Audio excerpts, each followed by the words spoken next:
It means a lot. It means family, friendship.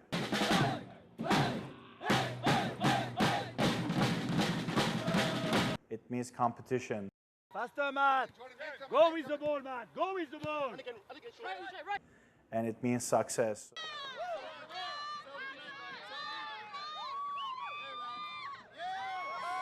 Go Rising.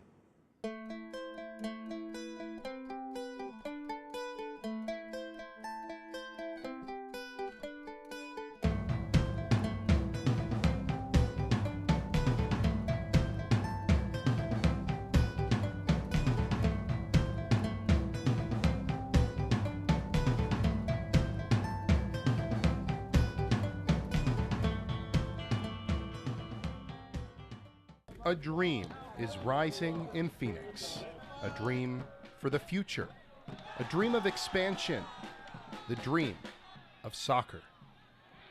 But unlike seasons of the past, which included displacement and uncertainty, the 2017 version of soccer in the Valley is one of stability and promise. And thanks to a bold new ownership group, Phoenix Rising FC is inching towards an MLS bid. When the Phoenix FC Wolves kicked off professional soccer in the United Soccer League back in 2013, the sky was the limit for the Valley's new professional team. But the enthusiasm was short-lived, as the team folded after only one season due to a last-place finish, poor attendance, and financial woes.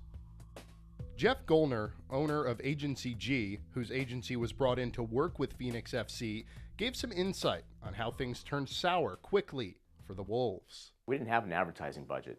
It was really basically earned advertising. It was a publicity effort, public relations, getting, as team members were joined and were signed, we were getting that news out, definitely just making sure that our media knew and was able to tell the story to the potential fans and fandom that was out there. So I think that we were successful in that. The soccer fan was pretty aware for the most part. It was the fringe fan that was really difficult to get to because the advertising piece just wasn't in play. The capitalization of the ownership group was just a real big challenge. It got to a point where they weren't able to pay the bills. It was just that simple. With professional soccer on life support in the Valley, marketing professional Kyle Eng stepped in and resuscitated the franchise. I couldn't imagine why a market like Phoenix wouldn't have a professional soccer team. And when the Wolves team collapsed and was taken back by USL, I had the opportunity to jump on and be the next person to help try to carry that torch for professional soccer in Arizona. After purchasing the Wolves, Eng changed the team's name to Arizona United, recruited players, hired a coach, and secured a site for home games within 1 month's time.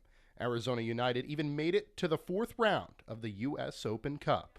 Well, I think sometimes you don't realize you're at the pinnacle when you're at the pinnacle. And so to reach the 4th round of the Open Cup, to be playing the LA Galaxy with all their star players, with Bruce Arena on the sidelines, and to be up 1-0 at half, it was an amazing experience. I mean, we had a full house at the Peoria Sports Complex. We had Arizona United fans out cheering the Galaxy fans.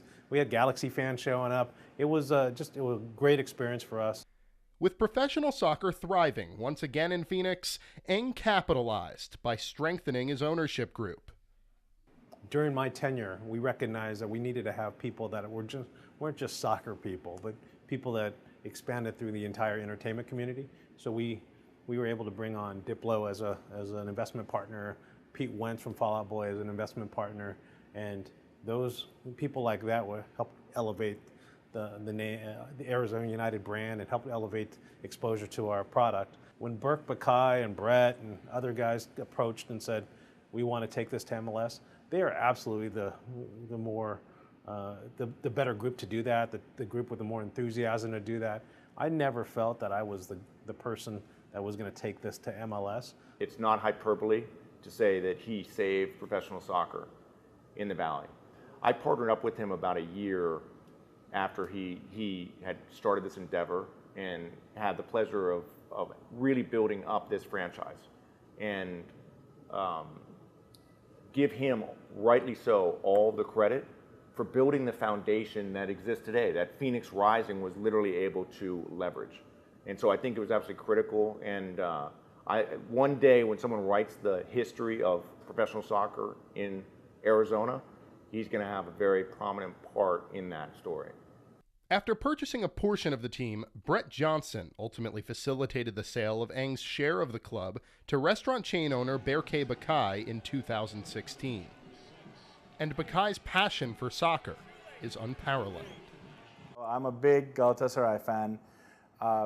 Grow up as a kid, not missing any of the matches at home, and even going to away games. And even I would take the school bus, so to speak, go to school as a middle school kid, and kind of turn around and go back and watch like a European Cup game. I remember many of them that when we played home.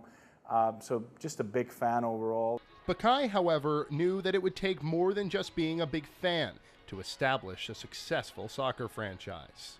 You look at an opportunity as you're spending millions of dollars on creating a stadium and getting players and all of that. It needs to be such that what you're investing in is also it needs to turn out to be a good investment, so which I think it's going to be. Bakai ultimately strengthened his ownership group by bringing on local marketing entrepreneur Tim Reister.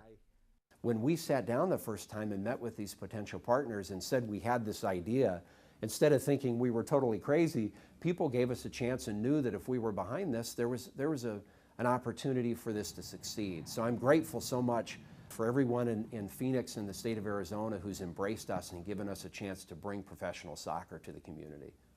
With a strong ownership group now in place, Bakai, Johnson, Reister, along with the rest of the ownership group, were invited to New York City in early 2017 to meet with MLS Deputy Commissioner Mark Abbott. The meeting culminated by Abbott extending an opportunity to Phoenix Rising FC to place a bid to become an MLS franchise. But Phoenix Rising had less than 2 weeks to do so. Well, it was a bit of a fire drill. So again, just because MLS had a deadline that we had to meet, and that's where you could see all of the owners really participating and putting the package together with their areas of expertise. Perfect teamwork, group effort to be able to do that. With a bid in place, Phoenix Rising FC joined 11 other cities with hopes of becoming an MLS franchise. 2 cities are slated to get the nod later this year to begin play in 2020, while 2 others will be named at a later time to launch in 2022. MLS Commissioner Don Garber issued a statement to Sky Sports regarding what the league would be looking for out of the organizations who have placed bids, including but not limited to a strong ownership group and a devoted fan base. Needing to make a splash, the ownership group began building a soccer-specific stadium days within placing its bid with MLS. And in less than 2 months' time stood a stadium with 6,200 seats, 3 luxury boxes, and standing areas. Moreover, its location sat on a prime lot near Highways 101 and 202. This, where we are right now in 101 and 202, great access from all the way from Paradise Valley, Scottsdale, Tempe, to Chandler and Gilbert and Mesa. So you're kind of sitting in an amazing location. You're right next to Arizona State University. So to me, the location was important, and to the rest of our ownership group as well. You can truly get to our stadium within 15, 20 minutes or less from anywhere throughout the valley. And if you're coming up from Tucson or coming down from Flagstaff or anywhere else in northern Arizona, the access on the freeway to the facility is ideal. It's a huge step up from Peoria, where the fans weren't happy. It was way out in the West Valley. So for them to be able to move us to this location is a huge deal. The facility is great, for a pop-up stadium. If you didn't know it, you'd think it's been there for a little while, and it really plays well. And I'm hearing that the players certainly like it, and that's very important. My first impression coming in here with this new stadium was unbelievable. The way they built it, the way they told me about the whole setup. We have a great training facility. We have, the locker rooms. We have everything that we needed to start to get going to the MLS. It was fortuitous that we had made the decision to invest in this stadium here, because we had to make a statement to the league that we play in and to MLS. And if Phoenix Rising were to get the nod from MLS, Fans would find themselves enjoying games in a climate-controlled stadium built on adjacent land. When it comes to building a new Phoenix Rising FC stadium for MLS and based on MLS guidelines, the two most important characteristics are player and fan comfort. We have a summer period where we need to make sure we can host games and people can come and enjoy them in comfort.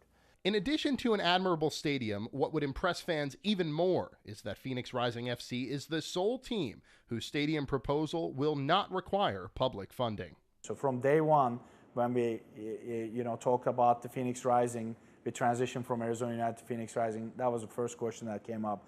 And we were very clear that this will be privately funded, but we will never ask for public dollars for it. We have a lot of interest from very deep-pocketed strategic investors that want to be part of our cap table. We have Goldman Sachs, we have O'Melveny and Myers, we've got all the support from all the key political constituencies in the state, ASU, etc. With land and finances secured, attention was turned to the field.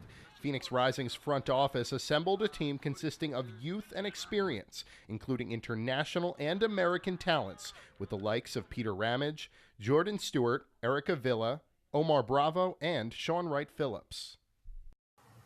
I think for us to make this a success is, it starts here in the field.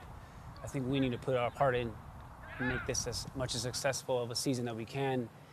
So having a packed house here is amazing. Every time for a game we come here, every seat is filled. We have the fan section with flags waving, people chanting, and it creates an awesome atmosphere, and it really gives us that extra push, especially in the 85th, 90th, 95th minute in stoppage, to go that extra step, that extra challenge, and really dig in and finish out a game. Phoenix Rising continued building momentum when international star Didier Drogba was brought in not only as a player, but part owner. I was very fortunate when he came into the airport that I was able to scarf him, which was an honor, really. I fangirled, I squealed just a little bit, In addition to appearing in 226 matches for English Premier League's Chelsea and 104 matches for Ivory Coast's national team, Drogba also took part in 37 matches for Bakay's childhood favorite club, Galatasaray.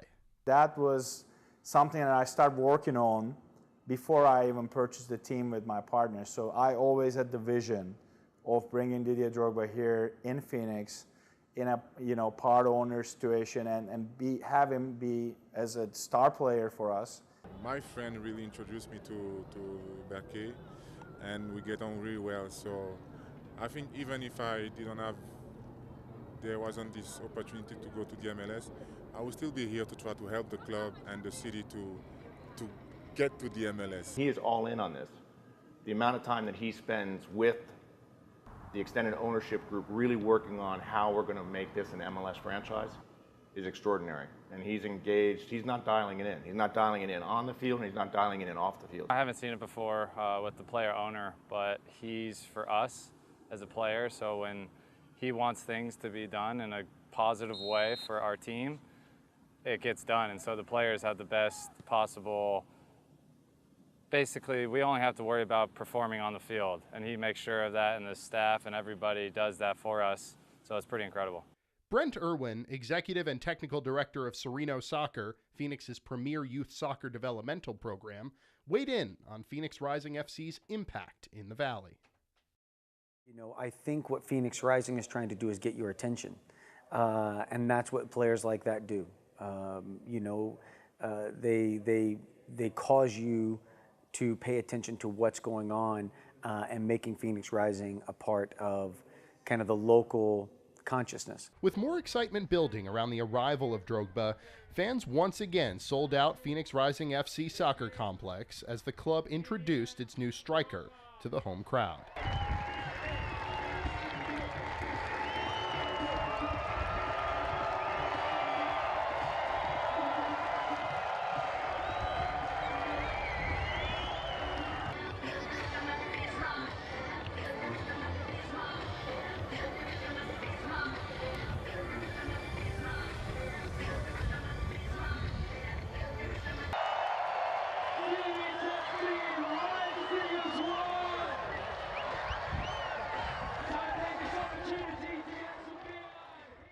With the excitement around soccer in Phoenix at an all-time high, the club and fans seemingly took another blow when head coach Frankie Allop left the team only 4 games into the season. But the anguish was short-lived as the club hired international coach Patrice Carterone. There was the opportunity to meet the board, and we had a good meeting, and then we could talk together, and finally I think they were convinced by me, but I was also definitively convinced by the way, by their ambition and the way they are building this club. The hiring reunited Carterone and Drogba. The two established a relationship while Carterone was working on his coaching license at Chelsea. Carterone's coaching debut for Phoenix Rising FC was also Drogba's on-field debut. Drogba scored 1 goal and assisted on another en route to a 2-1 win over Vancouver Whitecaps FC2. With his first win under his belt, Carterone looked ahead towards the challenges for the remainder of the season. My ambition and my motivation was for the club to progress and to, at the end of the season, for us to compete and to play the playoff for the first time.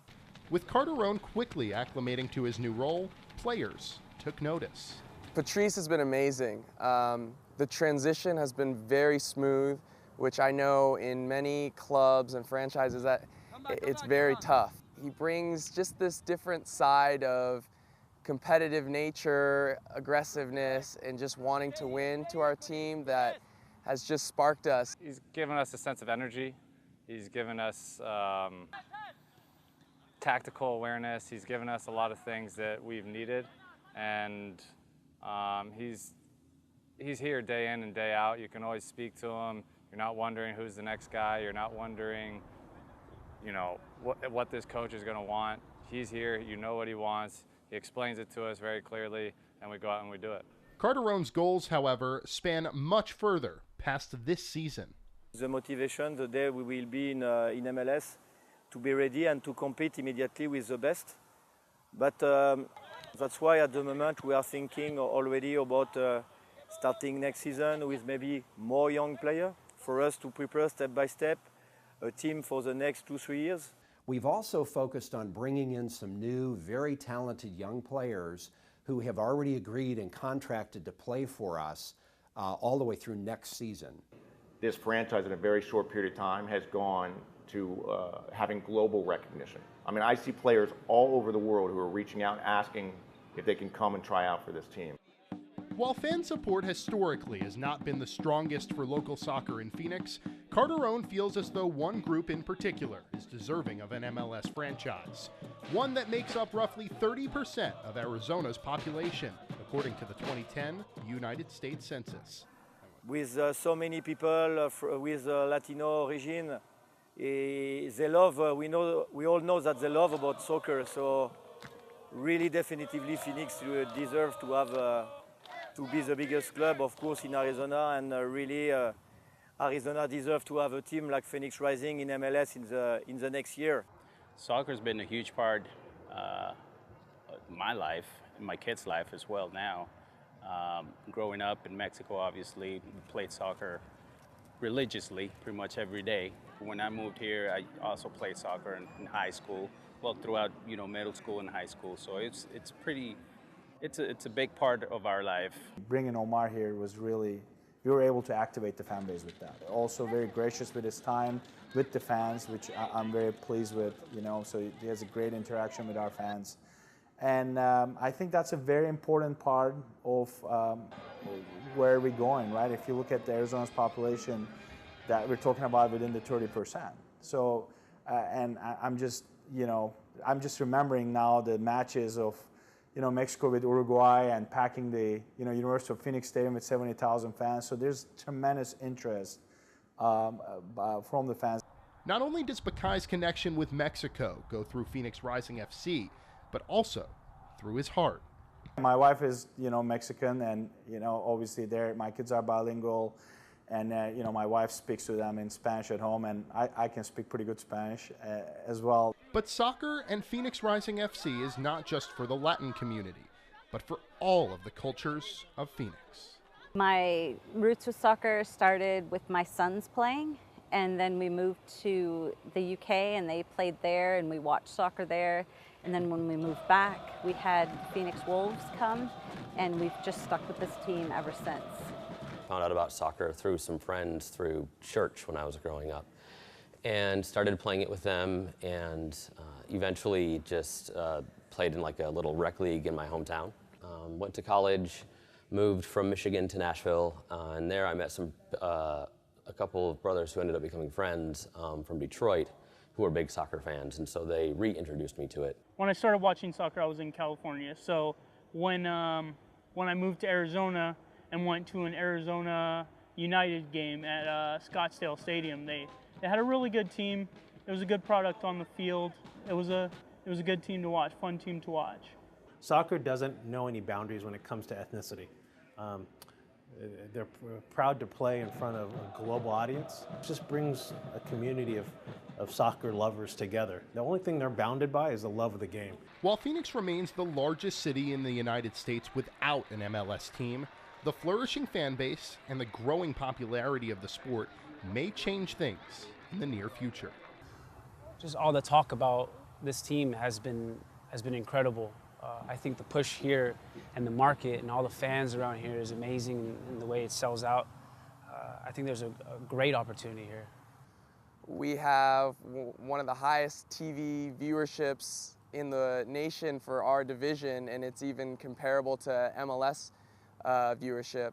Being able to televise all of our games live and then also have replays on Cox throughout the state of Arizona, we're also on demand. So if people miss a match and they can't appointment view for the replay, they can just go on demand and watch any of our matches at their own convenience. We think for years, as we continue to build awareness and earn trust among soccer fans, that we can bring more and more people out to experience our games. This city, along with a lot of other cities, are ready. We have to show that we're the most ready. The fans have to show that we're the most ready. Not only is Phoenix Rising FC soccer for today's fans, but it could very well pave the way for the future of soccer in Arizona. Having a soccer team playing at the highest professional level in the United States will go a long way to having kids recognize and fall in love with the game. The way I see Phoenix Rising is they're a representative of the public trust. You know, we're putting our trust in them to help push soccer forward. And I think they're answering that by trying to come back to the community and being as involved as they can be, while also trying to build a competitive professional franchise. And so they're still a big part of this story that's going to be told. And so I think we're just seeing kind of what the beginnings of this franchise could be, and time will tell how great they can become. Phoenix Rising FC means the world to me. They were the first team to give me a chance, to allow me to continue pushing for my dream, and I could not have asked for a better team to start my professional career with. This town, this community, the fans, this team. I love every bit of it, and I'm enjoying every bit of it. So Phoenix Rising FC, thank you so much. To me, Phoenix Rising FC means passion. It means passion from the players on the field, from the fans in the stands, and it means creating a great environment to watch soccer here in the U.S. with beautiful play on the field, at home, strong play on the road, and ultimately getting victories and creating a great environment here for soccer from the ownership all the way down to the players and the fans. Play for a club like this, it just means a lot with all the support. To be honest, it represents something that I want to be part of, and everyone should be a part of here in Arizona. Coming out, getting season tickets, hanging out with a supporter group, there's no other way but to put Phoenix Rising as my go-to club. I come out to help. I do anything for this club because the ownership group is doing a lot for us, for the supporters. Passion, support, a wonderful team, a place to bring my family, to meet with friends, to see a good product on the field. Our owners are amazing. It is a full package. Possibility. Phoenix Rising means possibility, untapped possibility. It means the culmination of a dream of taking professional soccer to the highest level. And I think it's in a really exciting time, and I think it's a really exciting opportunity for not only the guys who own Phoenix Rising, but for the fans and for the players, and most importantly, the kids that are growing up in the Valley. For me, at the moment, Phoenix Rising means ambition. If the first word that I'm thinking about every day when I think about Phoenix Rising is ambition, definitively. Phoenix Rising FC, to me, is an opportunity for children throughout the state of Arizona to become familiar with a new sport for our state, one that has been gaining momentum, one that around the world for decades has been the most popular. I love the name, first and foremost, Phoenix Rising. I have a bias because it was a name that I was really adamant about pushing with our new ownership group. But I think it's anecdotal. I mean, this professional soccer is truly rising from the ashes of several prior attempts. And I think it's the perfect complement to the soccer rising in the city, in this state, in this country. And the journey for me, it's an absolute honor to have the association that I have with our ownership group, with the players on the field, with our current league, USL, and then obviously all of the interactions that we've had with MLS. It's been extraordinary.